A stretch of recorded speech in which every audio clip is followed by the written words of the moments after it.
Comment pouvez-vous prouver que Jésus n'a pas été crucifié? Comment puis-je prouver que Jésus n'a pas été crucifié? Que la paix soit sur lui.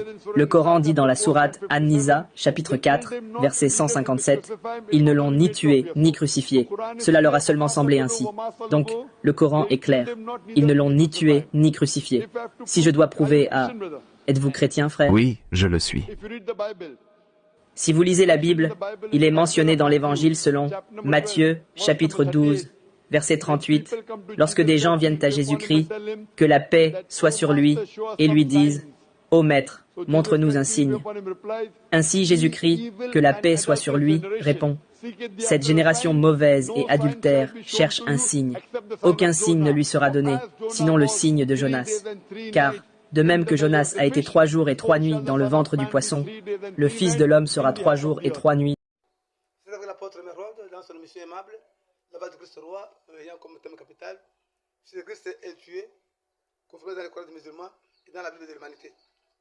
Oui, nous venons répondre à notre séducteur de cette décennie, docteur Nakir, qui dit que Jésus-Christ, il dit quoi? Il dit quelque chose de meilleur.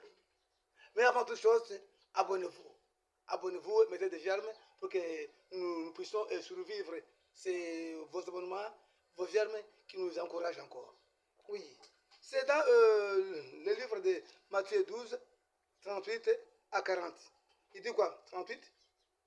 Alors, quelques-uns des scribes et des pharisiens prirent la parole et dirent, Maître, nous voudrions te voir faire un miracle. Il leur répondit, une génération méchante et adultère demande un miracle. Il ne lui sera donné d'autre miracle que celui du prophète Jonas.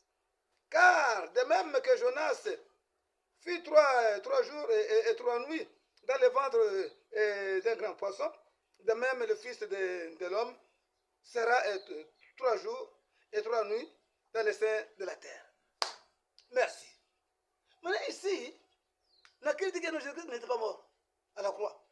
Parce que, comme il a dit que non, comme il a dit que Jonas a fait 3 jours et 3 nuits dans le ventre du poisson, et lui aussi fera 3 jours et 3 nuits dans le sous-sol. Jésus n'était pas mort. Il pose la question, est-ce que Jonas était mort? Il dit que non, il n'était pas mort. Ah, il dit alors. Donc Jésus aussi n'était pas mort. Si Jonas était mort dans le ventre, c'est-à-dire que Jésus aussi était mort.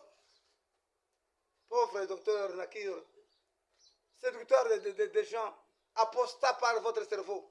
Vous êtes un apostat, un séducteur du haut niveau. Mais Jésus te répond très très bien. Il dit que comme il a fait 3 jours et 3 nuits dans le ventre du poisson, lui aussi fera 3 jours et 3 nuits dans le sein de la terre. Papa, papa, moi je ne sais pas comment les gens vous suivent encore et vous donnent encore leur cœur. Mais tu dis bien, il fera 3 jours et 3 nuits dans le sein de la terre. C'est dans le sein. Donc il va entrer dans le sein. Un Nakir, il y a des gens qui sont mandatés pour qui partent à l'enfer, ce sont ceux qui te suivent. Mais nous sommes là pour défendre ceux qui vont partir à l'enfer, qui nous écoutent, nous, et de sa fille, afin que nous ne devions pas aller à l'enfer. Oui. Est-ce que c'est vrai? Il dit non. Si cela est vrai, la mission de Jésus-Christ n'est pas salvatrice. Jésus a une mission salvatrice. Il est venu souffrir, il est venu mourir pour nous à la croix. Comment? Lisons Jean 17, verset 6. Verset 4.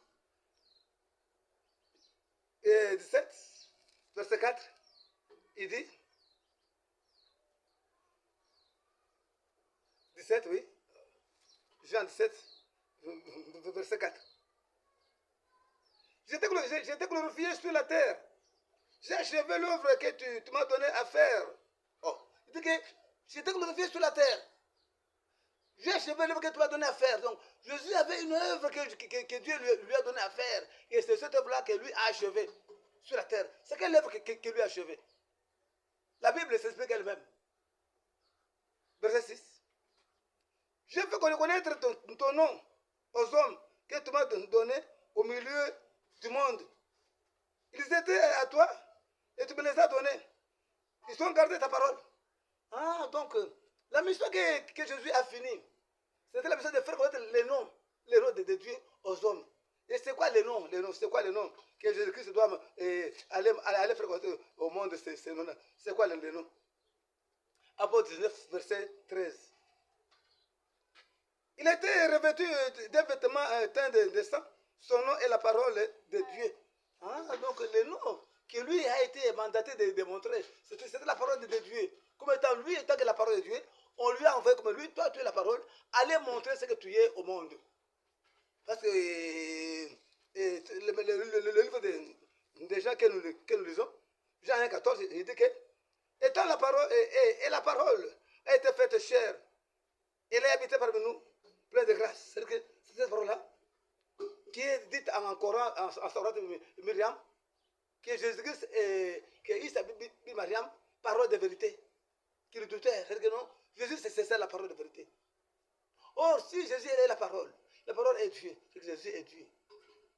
Dieu a pris maintenant la chair, comme la nôtre, pour venir nous sauver nous.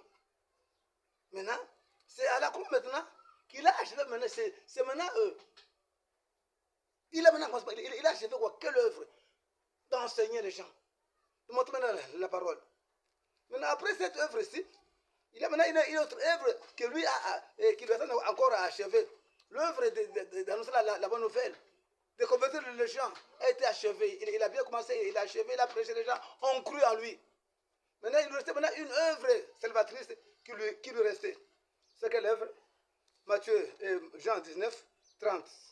Il dit, quand Jésus eut pris le vinaigre, il dit, tout est accompli. Et baissant la tête, il rendit l'âme. C'est-à-dire que non.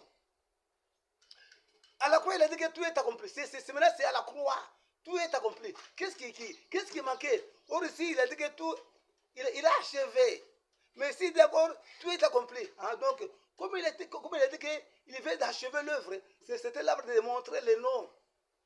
C'était l'œuvre d'annonciateur et d'avertisseur qui consistait à annoncer la bonne nouvelle pour que les gens puissent le croire en Dieu à travers lui. Et de dire maintenant, ce qu'il manquait maintenant, c'est l'œuvre salvatrice que lui achève maintenant à la croix. Il faut maintenant qu'il meurt là à la croix. Et si il est mort à la croix, il passera maintenant dans les sous-sols pour achever son cycle. Et c'est pas là même toujours dans le livre de Jean, Jean 3, verset 14. Il parle de quelque chose de bonté. 3, 14. Et comme Moïse éleva les serpents dans le désert, il faut de même que le Fils de l'homme soit élevé.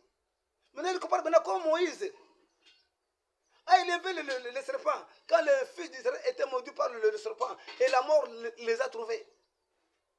Lui est venu maintenant pour sauver maintenant le Fils d'Israël en prenant le serpent d'airain et l'éléphant. Et quiconque aille regarder ce serpent-là, gardait la vie. Était sauvé, était guéri. Il dit, comme le serpent là de Moïse donnait la vie corporelle, la vie physique, il faut que le Fils de l'homme soit élevé. Il faut que Jésus-Christ soit élevé. Donc élevé, c'est soit crucifié à la croix, et quiconque croit en lui, et la vie sauve. Et si vous, musulmans, vous dites qu'il n'était pas mort à la croix, donc Moïse aussi a fait le négatif. Si vous dites qu'il n'était pas mort à la croix, ça veut dire que la mission de la crucifixion est nulle. Oui, chez vous est nulle, parce que vous ne reconnaissez pas le salut par le sang. Votre Allah ne croit pas au sang. Parce qu'il va donner que le sang. Vous voyez? C'est un monstre, c'est un démon. Ils ont montré un prophète, Mohammed, gorgé des gens qui égorgeaient les gens, les sauveurs qui égorgeaient les gens. Il va donner que le sang. C'est par là que Jésus-Christ maintenant a dit que tout est accompli. Il faut qu'il parte maintenant et qu'il soit maintenant élevé. Comme Moïse éleva le serpent. Et lui aussi sera maintenant élevé. C'est ça sa mission qu'elle a pris la chair, semblable à la nôtre. Une chair de pécheurs, pour qu'il puisse achever sa course à la croix. Et là qu'il soit maintenant sauveur des sauveurs. Et c'est par là maintenant, et quand nous lisons les livres de Nombre 21, verset 9, il nous dit de bonnes choses. Moïse fit un serpent d'airain et le plaça sur une perche. Quiconque quiconque avait été mordu par le serpent, regardez le serpent, des reins, conservait la vie. Comme quiconque était mordu par le serpent, et s'il regardait ce serpent, regardez seulement, sa vie était conservée, était guérie. Maintenant pour nous, c'est la vie spirituelle. Vous voyez? Ok, Nakir, sois branché. Nous voulons vous ramener à des choses que tu n'as jamais compris. Tu lis la Bible, mais c'est moi la Bible. C'est moi la Bible, c'est moi qui connais la Bible, plus que toi. Toi, tu fais des recherches, mais c'est moi la Bible. Maintenant, on te répond. Qui te répond? L'apôtre Pierre. Demande maintenant à l'apôtre Pierre. Est-ce que Jésus-Christ était mort à la croix ou il n'était pas mort à la croix? Parce que Nakir dit que non. Nakir trompe le monde entier et à travers les musulmans qu'il n'était pas mort. Oui, demandons à l'apôtre Pierre. Vous, Pierre, l'apôtre Pierre, vous qui mangez avec Jésus-Christ, c'est vous qui avez vu comment il était crucifié, comment il a fait son ascension, et comment il vous a promis le Pentecôte. Parlez-nous, est-ce que Jésus-Christ est-il mort à la croix, oui ou non? Oui, 1 Pierre 3, 18 à 19. Christ est ainsi, Christ aussi a souffert une fois pour les pécheurs, lui juste pour les injustes, afin de nous amener à Dieu, ayant été mis à la mort quant à la chair, mais ayant été rendu vivant quant à l'esprit. Maintenant, écoutez, maintenant, Nakir, toi, tu n'étais pas là, docteur Nakir. Même le musulman n'était pas là. Ce n'était pas encore fondé. C'est un conglomérat de gagnants, de tyrans d'épée qui est venu avec Mohamed, qui est né en 70 ans après Yahushua Mashiach, après Jésus-Christ. Le conglomérat là des tyrans. Maintenant, écoutez, c'est lui qui a vu, c'est lui qui était avec Jésus-Christ ensemble.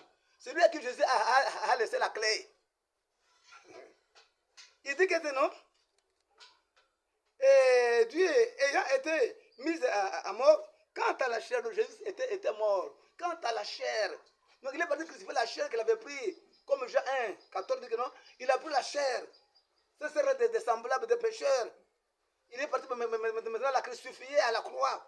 C'est cette chair-là qui a connu la mort. Mais Jésus n'était pas mort. Mais c'est la chair qui a été crucifiée pour que nous, c'est vous qui croyez en lui, nous avons la vie sauve. Il a crucifié la chair. Donc c'est tout ce que nous avons fait, c'est de crucifier là-bas. Donc il était mort, il dit qu'il était mort quant à la chair. Or, toi tu dis que non, il n'était pas mort. Et votre Coran, Saurat 4, 157, dit que non, ils ont fait semblant. Il n'était pas mort. Croirais-je à un document qui est venu après des siècles après la Bible? Ou croirais-je à la Bible? Nakir, vous musulmans. Croirais-je à un document qui est venu après des siècles?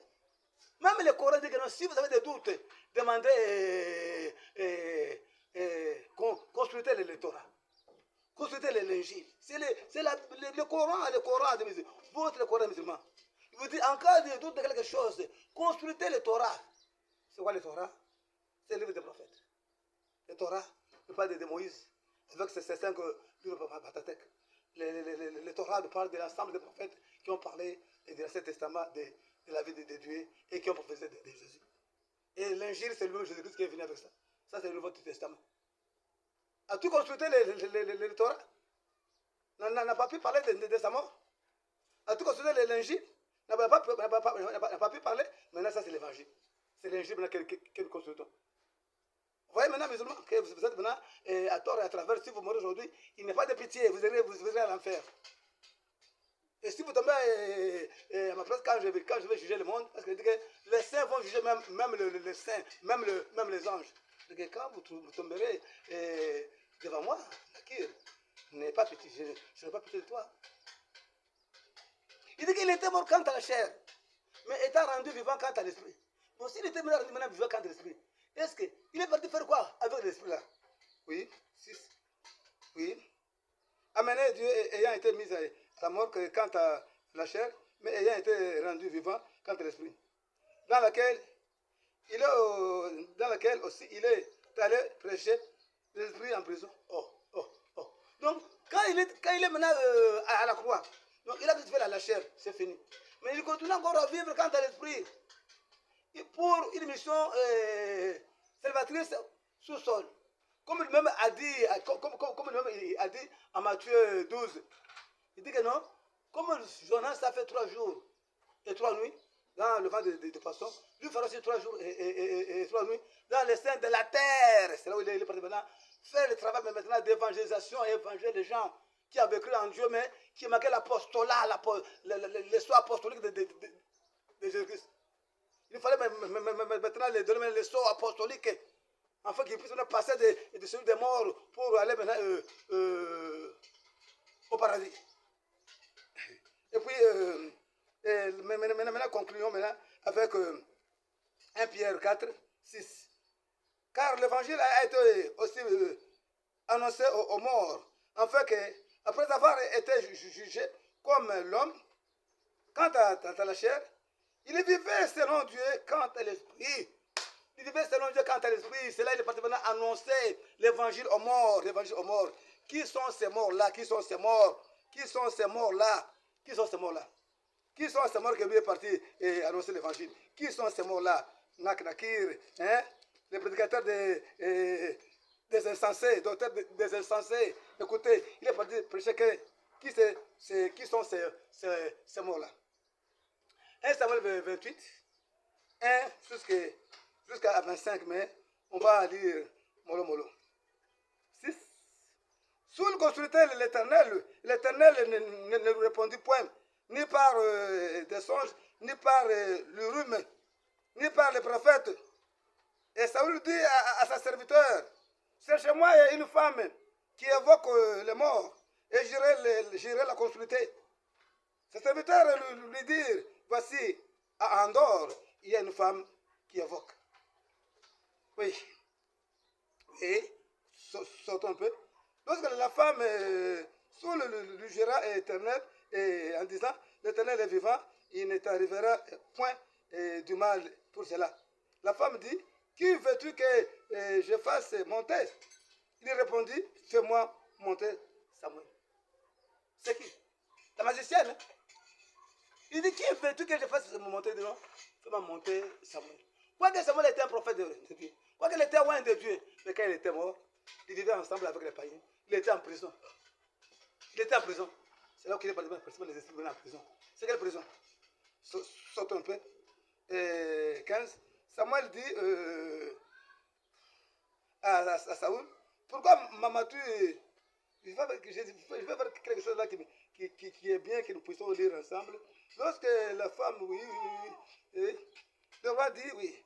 Lui dit, quelle figure a-t-il répondu, c'est un veillard qui monte, il est enveloppé des manteaux.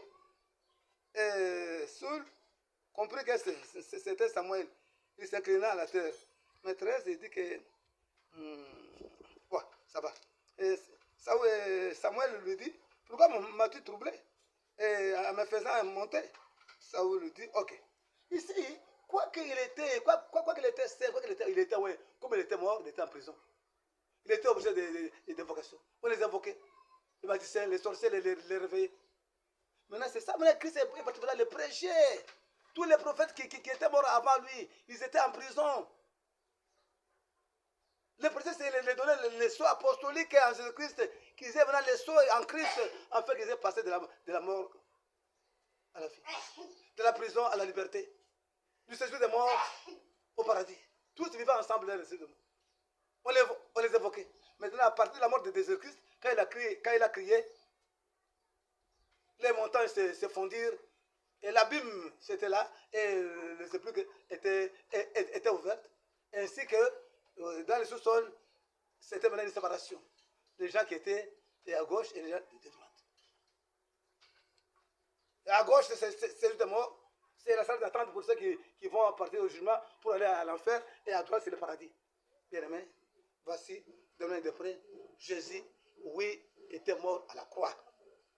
Oui, il était mort à la croix. Oui, il était mort à la croix parce que c'est là où il a fini sa course pour nous sauver, nous. Comme il dit Hébreux 9, verset 15. Et c'est pour cela qu'il est le médiateur d'une nouvelle alliance, afin que la mort étant intervenue pour les rachats des transgressions commises sous la première alliance, ceux qui ont été appelés reçoivent l'héritage éternel qui leur a été réservé. Donc, il s'est fait un rachat, Jésus.